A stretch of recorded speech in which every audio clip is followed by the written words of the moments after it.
وبعد ما السينما والتلفزيون ابتدوا يلمعوا ويفخموا في البلطجي، كتير من شبابنا المراهقين ابتدوا ياخدوا البلطجي قدوة ومثل اعلى ليهم، على اساس ان البلطجي صاحب صاحبه وجامد زحليقة زي رفاعي الدسوقي وابراهيم الابيض وعبده موتة وغيرهم، مع ان البلطجي في الحقيقة يبيع اهله وصاحبه عشان سيجارة مخدرات. وبدأت الحكاية لما سنجة البلطجي حب سوكة البلطجية وراح يتقدم لها، فلقينا الحياة عندهم زبادي في الخلاط. فتعالوا نشوف حياتهم ماشية ازاي، ويا ريت تكملوا الفيديو للآخر عشان تعرفوا الهدف منه، عشان دي قضية كفيلة تدمر أجيال. بقولك يا سنجة، وانت قبل ما تخش البيت ده ولا تخبط على بابه سألت عني كويس وعرفت انت هتناسب مين؟ طبعا يا معلم، انا جاي السمعة. حضرتك مسجل سرقة ومخدرات وسطو مسلح واتحبست اكتر من 26 سنة. لا جدع يا مذاكر كويس. وده بقى شنطر صاحبي كان مرافق العروسة 2 سنين بس ما حصلش نصيب، بس عيلة ابن حرام مصفي مرضاش يسيبني لوحدي وصمم يحضر معانا قراية الفاتحة. واجب عليك حبيبي يا شنطر. ايوه طبعا، شلضم اشهر من نار على العلم في جرائم التحرش والاغتصاب واللازم منه، ده معروف. بالأمارة العروسة حملت منه 2 مرتين ونزلته العيل. بس بقول لك ايه يا سنجة، ما تاخذنيش يعني في السؤال. اللي اعرفه عنك ان انت عيل لبش وش اجرام وسوابق. ابوك الله يرحمه الله يرحمه ضحى بعمره وهو بيسرق خزنة، اهله كلهم محبوسين واللي خارج منه بيسرق في حتت نظيفة، عيالهم احداث يا معلم. انما انا عيل هيتيا ده انت جايبه منين؟ الله، هو احنا ما عرفتكوش عليه؟ ده بقى معلم لقيته في الشارع فثبته وقلت اجيبه لكم معايا وانا جاي، قلت ما اخشش بايدي فاضيه عليكم في اليوم زي ده. جدع يا الواد فعلا شكله متريش ومحفظته مليانه يا زين ما جبت. لا بقى يا معلم، الواد ده يتذم.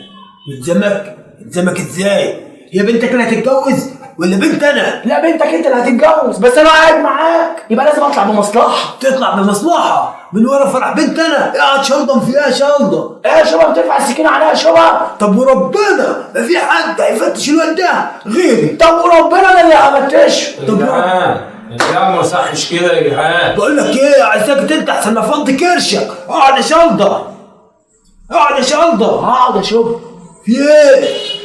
هي الاول اتنامت والانصاص قامت. قوم يا اتفضل يا سيدي المعلمين. قوم يا قوم يا بقول لك يا قوم يا. تسمعني انا بقول لك قوم، تسمعني؟ قلب نفسك انجز. ايه ده؟ عيد اهو. طيب يلا اخلص يا اما تخلص يا مالك بقى كده. انت اول مره تفتش دي فيها أول مرة. إيه يا عم؟ كده. بقول لك ايه؟ إيه؟ باكي تاني اهو. مفيش. باكي تاني. مفيش حاجة تاني. عارف لو أهو يا قلبت عم. مفيش حاجة. عارف لو فتشتك ولقيت معاك ربع جنيه مش هتنزل منها سليم. مفيش حاجة. أنا قدامك. مفيش حاجة. تمام رضا.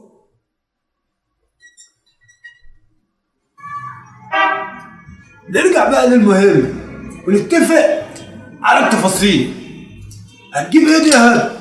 شوف يا معلم، انا هكلمك بصراحه.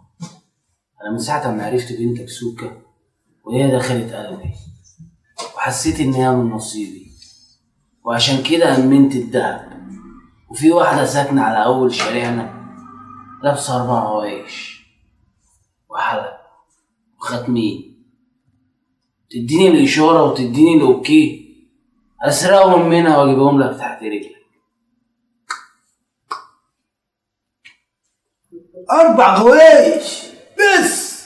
قول وختمين بس؟ قول له وحلق قول له.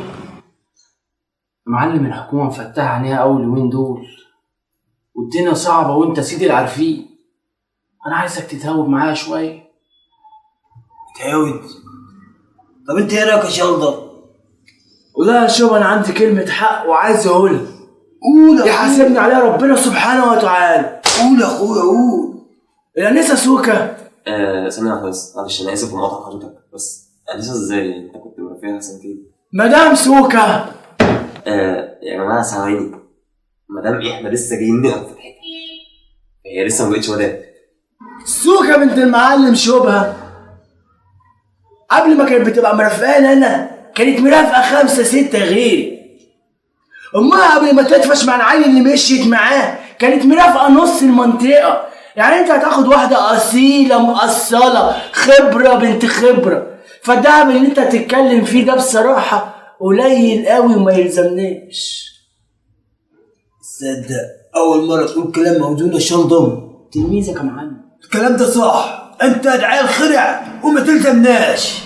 كتير من الناس ممكن يقول لي انت افورت شوية في المشهد ده، لكن اقسم بالله يا جماعة هي دي حياة البلطجي مع حبة معالجة درامية. يعني جملة مرافقة سنتين دي ما بتتقالش وش، بس البلطجي بيبقى عارف عروسته مرافقة 1 و2 و3 و10 وما عندوش مشكلة، لان الناس دي لا اخلاق ولا شرف ولا كرامة ولا مبدأ ولا انسانية.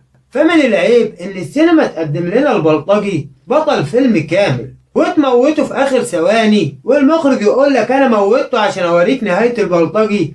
ملكش عندي حجة، ده خداع.